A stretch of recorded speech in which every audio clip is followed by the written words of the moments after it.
Pessoal, Belgrano 0, Atlético 2, Atlético classificado com vitória para as quartas de final da Copa Sul-Americana, passando para enfrentar o Racing de Avejaneira.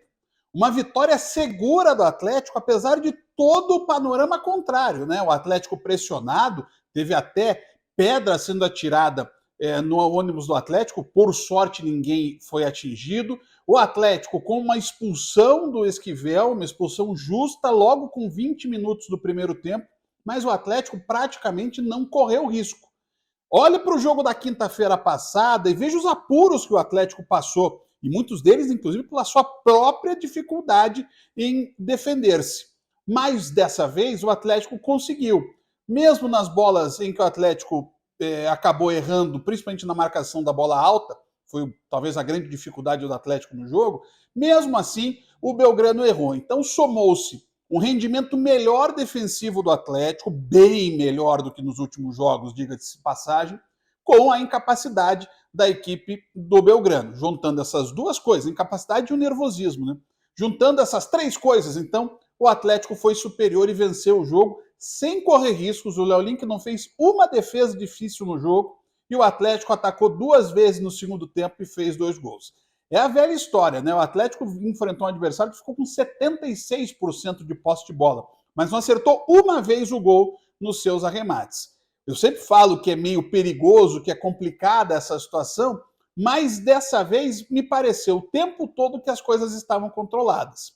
O jogo, é claro, teve duas características, até a expulsão do Esquivel, o Atlético tentava ficar mais com a posse de bola, né? Tentava se posicionar mais ofensivamente, deixar a bola mais no seu campo de ataque para evitar uma pressão e conseguiu evitar. Tinha muita gente imaginando aquele abafa do Belgrano, o Atlético em momento algum permitiu que esse abafa acontecesse, para ser assim, bem estrito na avaliação, teve ali talvez 2 ou 3 minutos no final do primeiro tempo, se tanto, de pressão do Belgrano.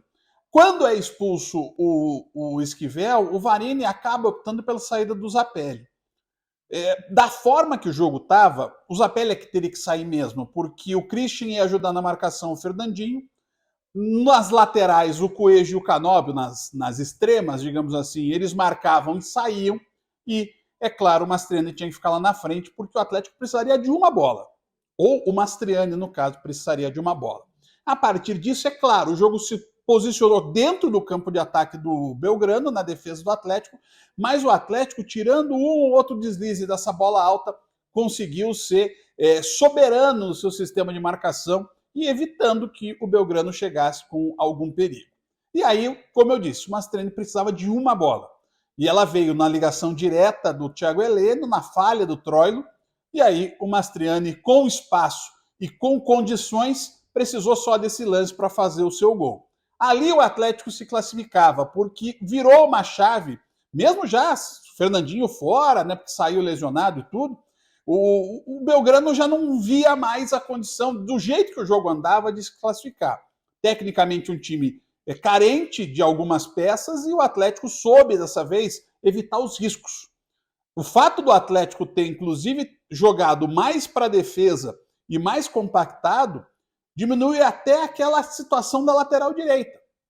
O Atlético tem um problema de transição defensiva, mas como o Atlético mais se defendia, o Eric formou a linha de 4 quase o tempo inteiro em que ficou em campo.